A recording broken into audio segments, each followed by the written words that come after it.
Welcome to Pindar Poetry. We hope you learned something new. You start by making sure your Google accounts are signed in on this device.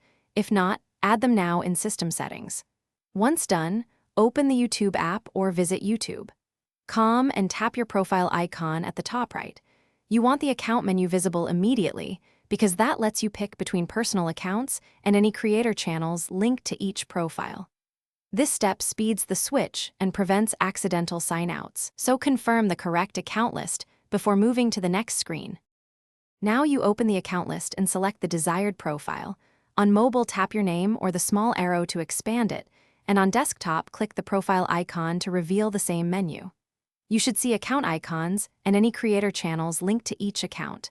Choose either the account label or the specific channel name. Make sure to wait for the page to refresh so subscriptions, history, and uploads update to that profile. If you manage multiple channels, pick the one that shows the correct channel avatar and name. Finish by confirming you see the correct channel avatar, subscriptions, and Creator Studio access. That tells you the switch completed.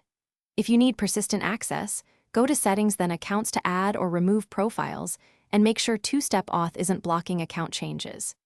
If switching fails, clear the app cache or sign out and sign back in. On web, try an incognito window or remove and re-add the Google account. These steps resolve most permission and cache-related problems quickly. Thanks for watching. Consider subscribing if we helped you.